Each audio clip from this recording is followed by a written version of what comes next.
The next morning, I sat in my car outside the school, hands shaking as I dialed the police. But before I could press call, Kieran grabbed my phone. "Wait," he said. "There's more you need to know." My heart stopped. How could there be more? Harrison didn't just hurt me, Kieran said. He made me recruit other kids. The words hit me like a physical blow. "What do you mean?" He called it identifying potential. One, I had to tell him which kids seemed lonely, which ones had problems at home, which ones would be easy targets. Kieran's voice was flat, mechanical. "I gave him names, Mom. I helped him hurt other kids. I felt sick. My perfect son, my moral compass, had been turned into a predator's accomplice. Tyler Rodriguez. He's been acting weird all semester. Harrison started mentoring him in September, right after I told him Tyler's parents were getting divorced." Kieran was crying again. "And Mia Chen, she's been cutting herself. I saw the marks and told Harrison she needed extra support." Each name was a knife twist. I knew these kids. I'd driven them to tournaments, bought them pizza after competitions. I'd watched Mia perform in the school play just 2 months ago, never knowing she was being systematically destroyed by someone I trusted. "How many?" I whispered. 7, he said. 7 kids I helped him target. Maybe more. Sometimes he'd ask about people and I wouldn't think anything of it until weeks later when I'd see them staying after school with him. I stumbled out of the car and vomited in the school parking lot.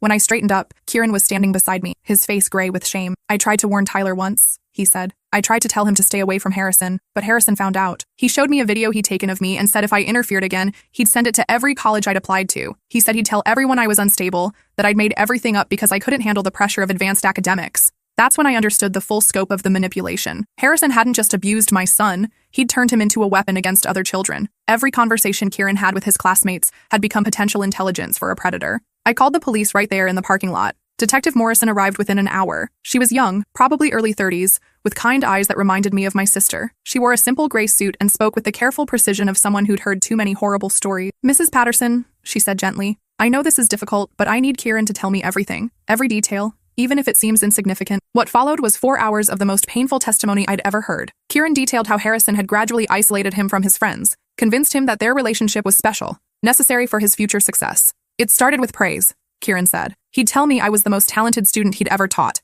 that I had the potential to change the world if I was willing to work for it. He made me feel like I was chosen for something important." Detective Morrison took notes, her expression never changing, but I caught her hands clenching when Kieran described how Harrison had convinced him that recruiting vulnerable classmates was part of his leadership development. He said future leaders needed to understand human psychology, Kieran explained, that identifying kids who needed help was a skill that would serve me well in college and beyond. He called it emotional intelligence training. The detective asked about other adults who might have known. Had any teacher noticed changes in Kieran's behavior? Had the school counselor ever questioned the amount of time Harrison spent with students? "Mrs. Fletcher asked me once if everything was okay," Kieran said. "She noticed I'd lost weight and seemed tired, but when I told Harrison about it, he said she was jealous of our success and was trying to interfere with my college prep. He said jealous teachers often try to sabotage promising students." I remembered that conversation with Mrs. Fletcher. She'd called me during the second week of October, expressing concern about Kieran's apparent stress. He'd fallen asleep in her English class twice and seemed distracted during discussion. "I'm worried about Kieran," she'd said. "He seems overwhelmed. Maybe you could talk to him about managing his workload." I'd assured her that he was just working hard on his college applications and thanked her for caring. I'd even mentioned how grateful I was for Mr. Harrison's extra help with Kieran's essays and interview preparation. "Oh," she'd said, and there was something in her tone I should have paid attention to.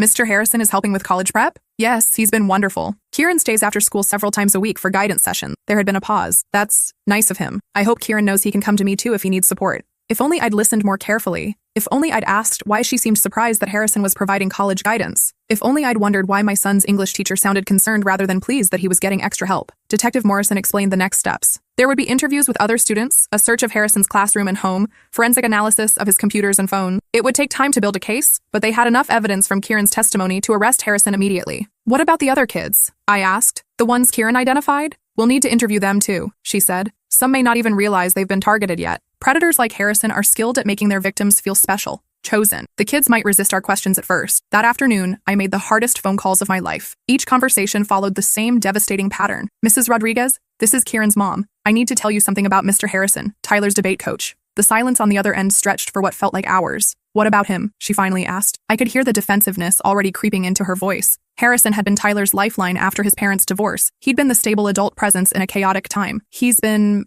inappropriate with students. Tyler may have been one of them. I heard her intake of breath, then muffled conversation as she spoke to someone else in the room, probably Tyler's father. "That's impossible," she said. "Tyler adores him. Mr. Harrison has been helping him through our divorce. He's been like a father figure." "I know this is hard to believe," I said, "but my son has given a statement to the police. Harrison has been arrested." Another long pause. Then, "We'll be right there." The Rodriguez family arrived at the police station an hour after we called. Tyler looked confused and frightened, still wearing his soccer uniform from practice. His parents looked like they were trying to hold their world together with sheer willpower. I watched through the glass window of the waiting room as Detective Morrison interviewed Tyler separately. His face changed from confusion to recognition to horror as she asked her question. His mother started crying before he even came out of the interview room. 6 months, Tyler's father said when they emerged, his voice hollow. 6 months of special tutoring sessions and college prep meetings. How did we not see it? Tyler sat slumped in a plastic chair staring at his hands. When he finally looked up, his eyes found mine through the glass. The accusation in his gaze was unmistakable. He knew Kieran had helped Harrison target him. Mrs. Rodriguez couldn't look at me.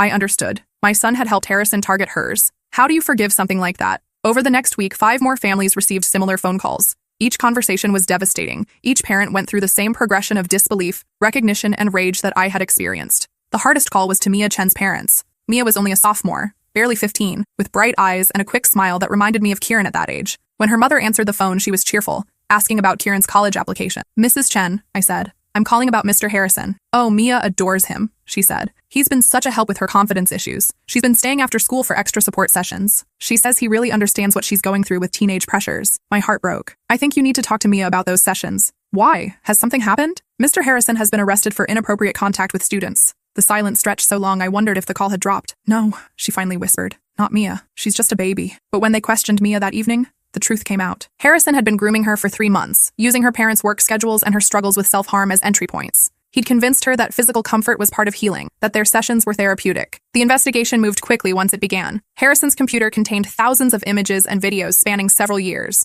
Chat logs showed him grooming multiple students across different schools. There were detailed notes about each child's vulnerabilities, family situations, and psychological profiles. What chilled me most were the organizational skills he brought to his predation. He maintained spreadsheets tracking each victim's progress through different stages of grooming. He had backup plans for situations where victims might resist or try to tell someone. He'd even researched each family's background to understand what leverage he might have. Kieran's name appeared throughout the files, not just as a victim, but as Harrison's primary intelligence source. There were records of their conversations about other students, including Harrison's instructions on what information to gather and how to extract it without raising suspicion. Find out if Tyler's parents are really getting divorced. Read one message from August. And see if you can get Mia to talk about her eating habits. I think she's struggling with body image issues. Don't be obvious about it. Just listen and report back. Another entry from September. Kieran mentioned that Braxton Williams has been having trouble at home. His father lost his job last month. See what else you can learn about the family's financial situation. Vulnerable kids from struggling families make good targets. Each entry made me sicker. My son hadn't just been abused. He'd been systematically trained to help abuse others. Harrison had turned him into a recruiting tool,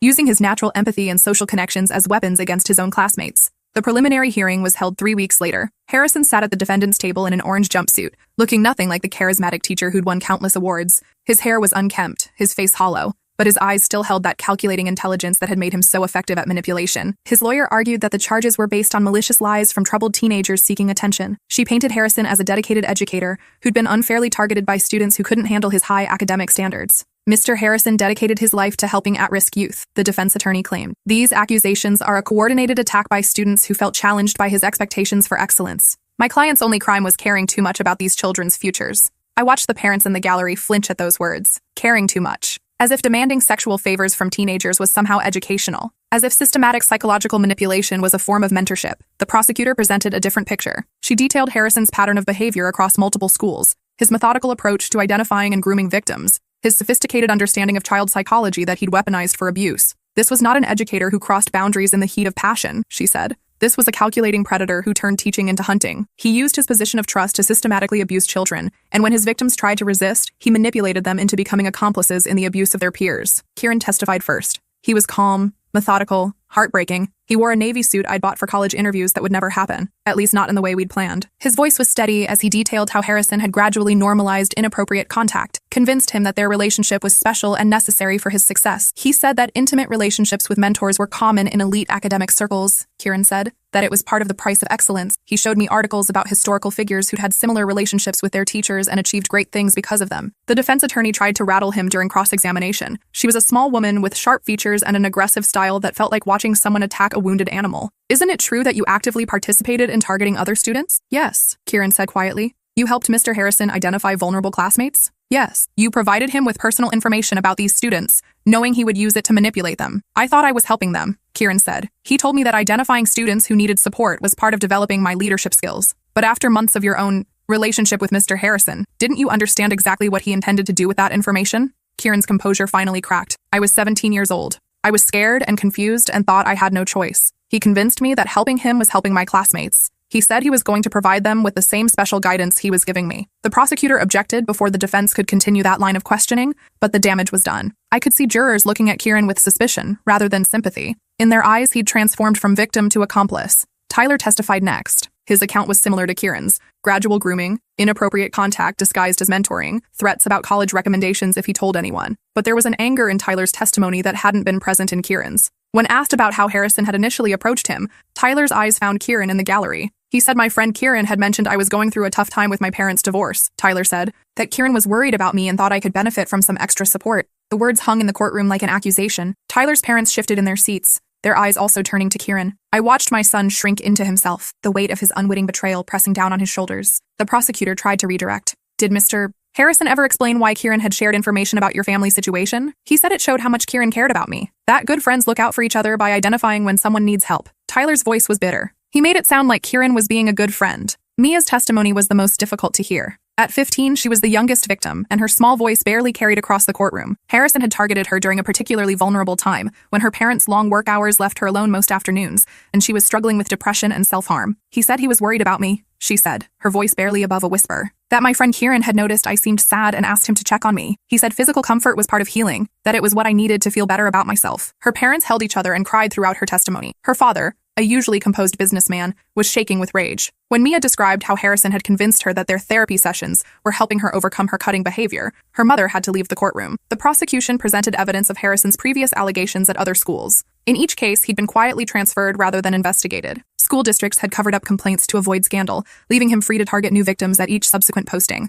This pattern of abuse spans over a decade, the prosecutor argued. Mr. Harrison has left a trail of damaged children across 3 school districts. The defendants were failed not just by their abuser, but by the systems designed to protect them. Each time a complaint was made, it was buried to protect the institution's reputation, allowing this predator to continue hunting. The evidence was overwhelming. Harrison's defense crumbled under the weight of forensic evidence, victim testimony, and documentation of his systematic approach to abuse. His lawyer switched strategies, arguing for a plea deal in exchange for cooperation with identifying other victims at previous schools. The plea hearing was surreal. Harrison stood before the judge and admitted to 23 counts of sexual abuse of minors, 5 counts of child endangerment, and 12 counts of possession of child pornography. His voice was flat, emotionless, as he recited his crimes like a grocery list. Do you understand that you are giving up your right to trial? The judge asked. Yes, Your Honor. And do you understand that by pleading guilty, you are admitting that you committed these crimes against children who trusted you? Yes, Your Honor. I wanted him to look at us, the families he'd destroyed. I wanted him to acknowledge what he'd done, to show some hint of remorse or recognition of the pain he'd caused. But he kept his eyes down throughout the entire proceeding, refusing to make eye contact with any of his victims or their family. The sentencing hearing was held 2 months later.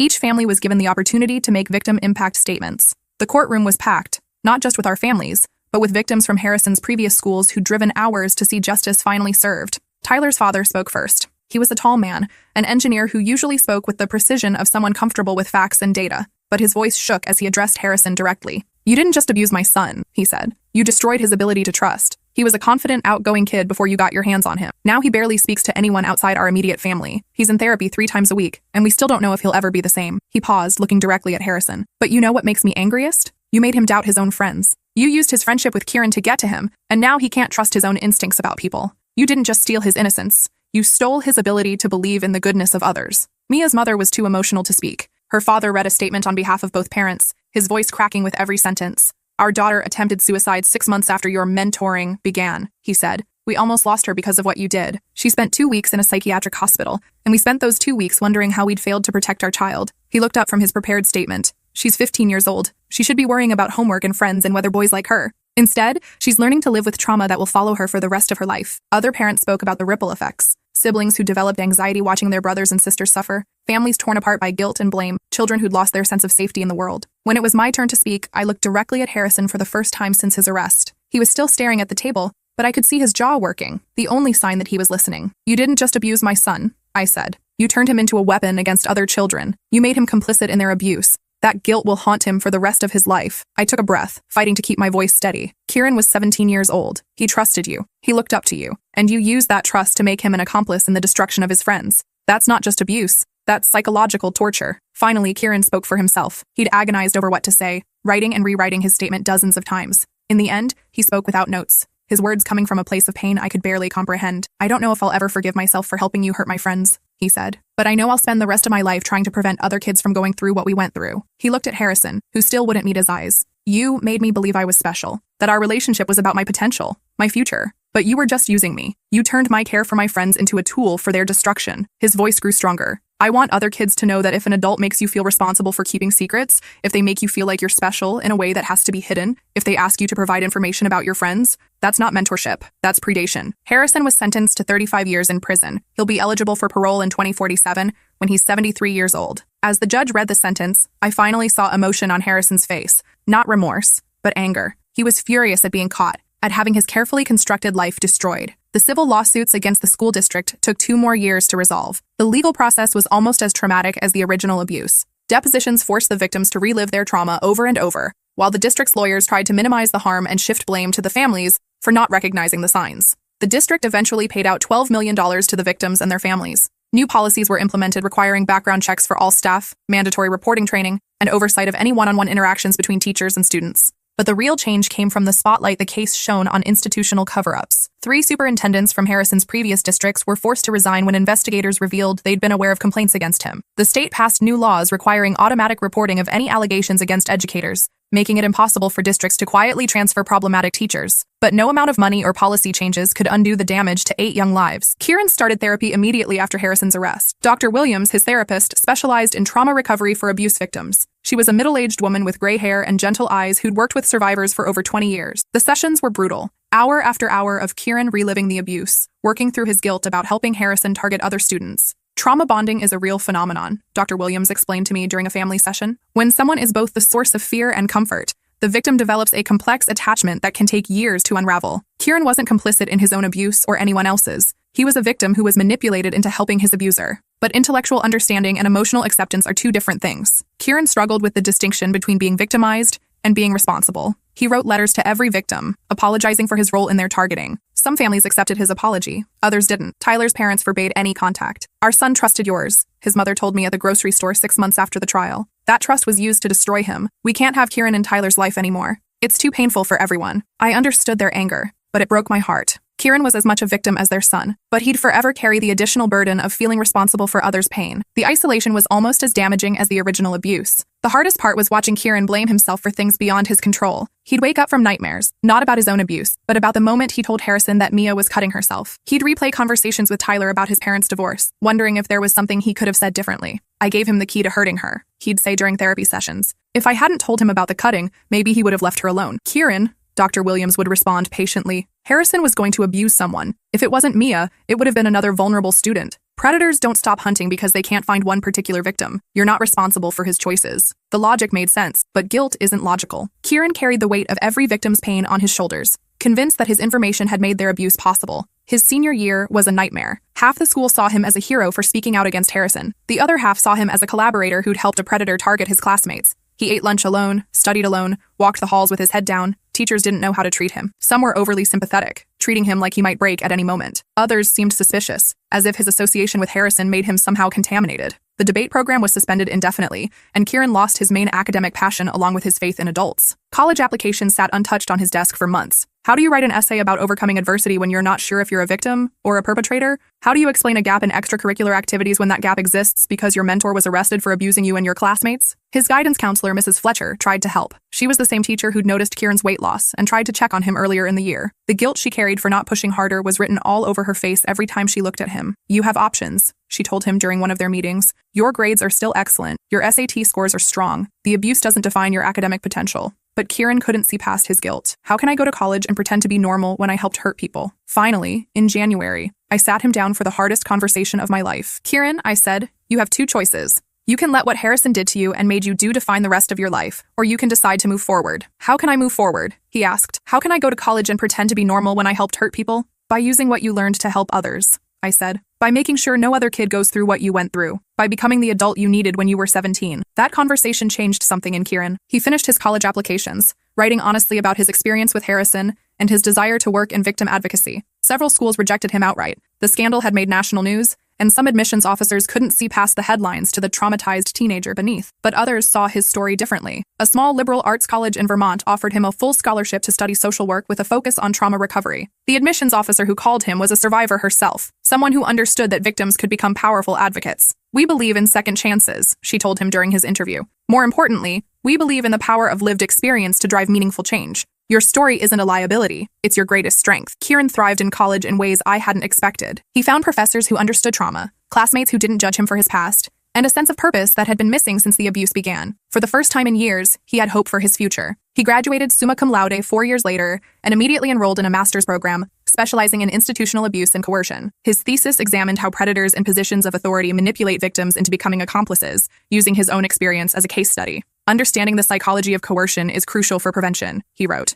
"Victims who are forced to participate in the abuse of others often carry additional trauma that goes unrecognized by traditional treatment models. They need specialized support that addresses not just their victimization, but their complex feelings of guilt and complicity." His research was groundbreaking. He identified patterns in how predators recruit victim accomplices, developed screening tools for recognizing coercion, and created treatment protocols specifically for survivors who'd been forced to participate in others' abuse. Now, at 26, Kieran works for a nonprofit that advocates for abuse survivors. He specializes in cases involving institutional cover-ups and coercion. His clients include former students from Harrison's previous schools, children abused by coaches and religious leaders, and other survivors who were manipulated into helping their abusers. "I can't undo what I helped him do," Kieran told me recently, "but maybe I can use that experience to help other survivors understand they're not to blame for what they were forced to participate in." His work has taken him across the country, testifying in cases where institutions tried to cover up abuse, training law enforcement on recognizing coercion, and speaking at conferences about the complex dynamics of institutional predation. Some of the other victims have found similar paths to healing. Tyler became a social worker specializing in adolescent trauma.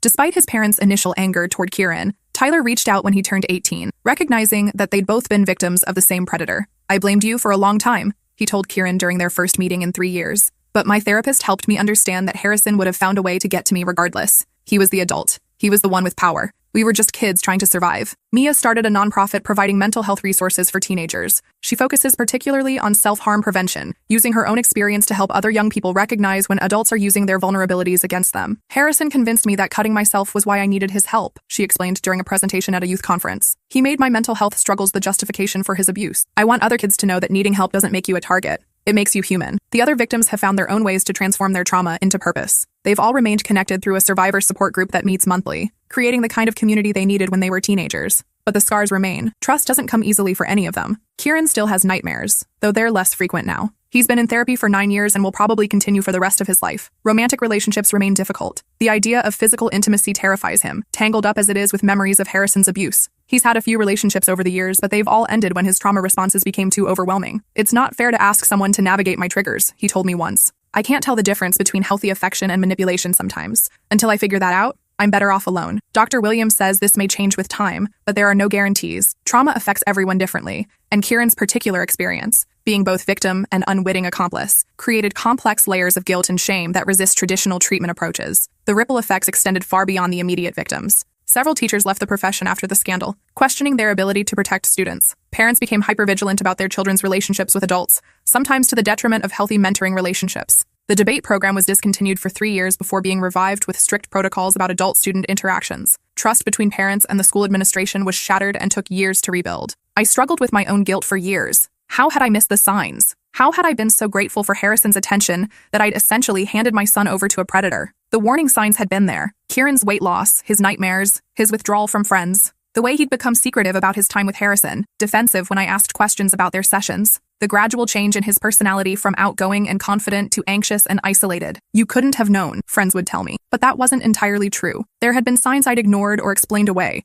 because I trusted Harrison implicitly. The hardest part was realizing how my own biases had blinded me. Harrison was white, well-educated, respected in the community. He'd won Teacher of the Year 3 times. He coached the debate team to state championships. Every social cue told me he was safe, trustworthy, someone to be grateful for. If he'd been a janitor or a bus driver, someone without the armor of professional success and social status, would I have been more suspicious? Would I have asked harder questions about why he was spending so much time with my son? Probably. And that realization forced me to confront uncomfortable truths about who we trust and why. We're conditioned to respect authority, to be grateful when successful people take interest in our children. That conditioning makes us vulnerable to predators who understand how to exploit our assumptions. I became an advocate too, in my own way. I speak at parent groups about recognizing grooming behaviors, about the myths that prevent us from seeing predators hiding in plain sight. The most important message I share is this. Predators don't look like strangers lurking in dark alleys. They look like the teachers, coaches, and mentors we trust most. My presentations focus on the subtle signs of grooming that parents often miss. The way predators gradually isolate children from their peers while making it seem like special attention. How they create artificial emergencies or opportunities that require private time with victims. The way they use children's natural desire for adult approval against them. Harrison didn't start by abusing my son, I tell audiences. He started by making him feel special, chosen, destined for greatness. The abuse came later, once Kieran was emotionally dependent on that validation. I share the questions I wish I'd asked.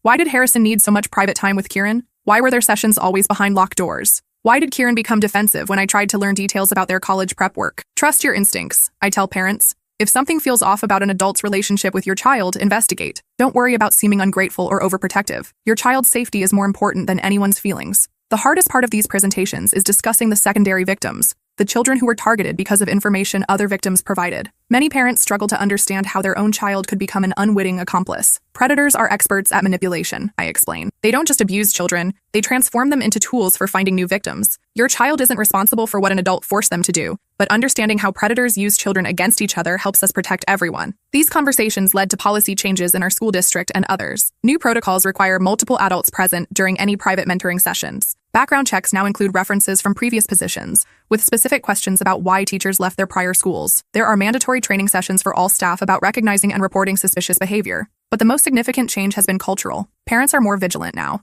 more willing to ask uncomfortable questions about adult-child relationships. Teachers are more aware of how their interactions with students might be perceived and more likely to report concerns about colleagues. Harrison is eligible for parole in 2047. By then, Kieran will be 46 years old. The other victims will be in their 40s too. They'll have built lives, careers, maybe families of their own, but they'll still carry the weight of what that trusted teacher did to them in high school. Recently, Kieran told me about a case he's working on. A young man whose wrestling coach forced him to recruit teammates for abuse. The parallels to his own experience are obvious and painful, but also therapeutic in a way. He keeps saying he's as bad as the coach, Kieran told me, that he chose to hurt his teammates, that he could have said no. What do you tell him? The same thing Dr. Williams told me for years before I finally believed it. That children can't consent to abuse, and they can't be held responsible for being manipulated into participating in someone else's crimes. Do you believe that about yourself now? Kieran was quiet for a long moment. Most days, he said finally. Some days I still wonder if I could have done something different, if I could have protected Tyler and Mia and the others. But I'm learning to live with the uncertainty. That's the thing about trauma. It doesn't follow a neat timeline toward healing. There are good days and bad days, progress and setbacks,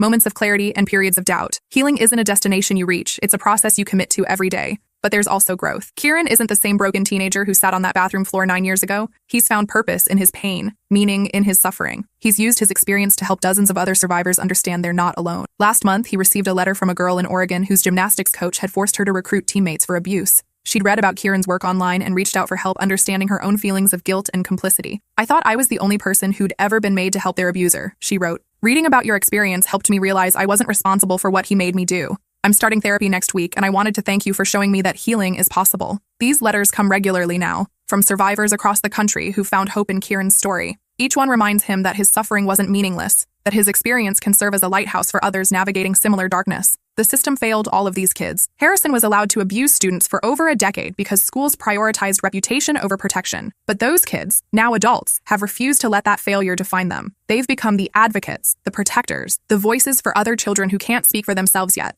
They've transformed their trauma into a force for change, ensuring that future generations have better protection than they did. Tyler now runs training seminars for school administrators about recognizing institutional cover-ups. He's testified before state legislatures about the need for mandatory reporting laws and transparent investigation processes. I can't change what happened to me, he tells lawmakers, but I can make sure the systems that failed to protect me are reformed so they don't fail other kids. Mia's work with teenagers has prevented countless suicides and instances of self-harm. Her nonprofit has developed screening tools that help identify when young people's mental health struggles are being exploited by predatory adults. Predators target kids who are already struggling, she explains in her presentations. They use our pain as a weapon against us. But pain can also be transformed into purpose if we have the right support. The other survivors have found their own ways to channel their experiences into positive change. One became a prosecutor specializing in crimes against children. Another developed educational programs about healthy relationships and consent. They've all refused to let Harrison's abuse be the end of their stories. Even the families have found ways to heal and help others. Tyler's parents now facilitate support groups for families of abuse survivors. Mia's parents started a foundation that funds therapy for victims who can't afford treatment. We can't undo what happened to our children, Tyler's father told me recently.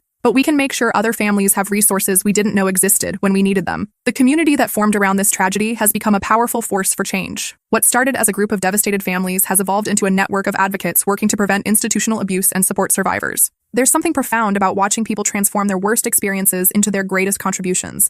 It doesn't erase the trauma or make the abuse acceptable, but it proves that even the darkest experiences can become sources of light for others. Kieran often says that Harrison stole his innocence but couldn't steal his purpose. The boy who was manipulated into helping abuse his friends became the man who dedicates his life to protecting other children from similar manipulation. "I'll never get back the person I was before Harrison," he told me once. But maybe the person I became because of what he did can help other kids keep their innocence longer. Some wounds never fully heal. We just learn to live with the scars and use them to recognize when others need our help. That's the most heartbreaking and hopeful thing I've learned from my son's confession. That even in our darkest moments, we can choose to become the light that guides others out of their darkness. The abuse is still with us every day. Kieran still checks locks twice before bed. He still has panic attacks in crowded spaces. He still struggles with trusting his own judgment about people's intentions. These responses may never fully disappear, but he's also accomplished things I never imagined possible. He's testified before Congress about institutional abuse. His research has influenced policy in 12 states. He's helped law enforcement develop better interview techniques for victims who were forced to participate in others' abuse. Most importantly, he's helped other survivors understand that they're not responsible for what adults forced them to do. He's shown them that it's possible to carry guilt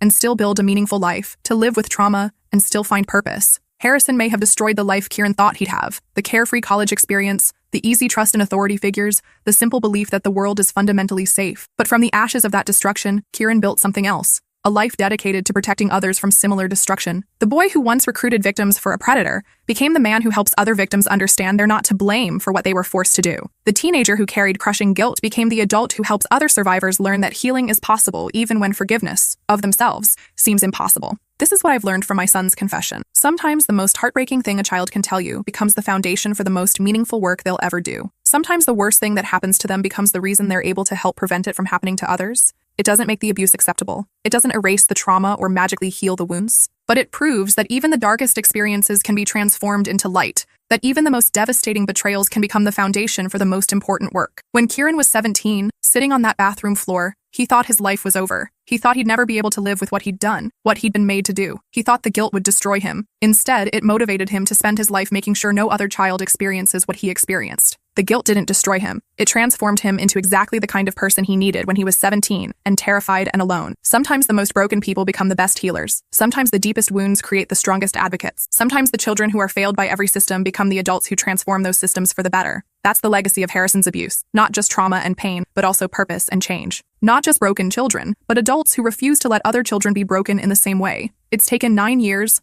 but I can finally say this. Harrison didn't win. He caused tremendous pain, destroyed innocence, and shattered trust. But he didn't break these kids permanently. They broke his cycle of abuse instead. They turned their victimization into advocacy, their trauma into strength, their pain into purpose. They refused to let his abuse be the defining story of their lives and instead made it the motivation for their life's work. That's what survival looks like. Not the absence of pain, but the transformation of pain into something meaningful. Not the erasure of trauma, but the use of trauma to help others heal. My son's confession shattered my world. But from those shattered pieces, we built something stronger. A life dedicated to protecting other children. A commitment to ensuring that what happened to us never happens to anyone else. A refusal to let evil have the final word. Sometimes the most heartbreaking confessions lead to the most important revelations. Sometimes the worst betrayals create the strongest protectors. Sometimes the deepest darkness produces the brightest light. Harrison may have stolen their childhoods, but he couldn't steal their futures. And those futures, dedicated to protection, healing, and justice, are his ultimate defeat.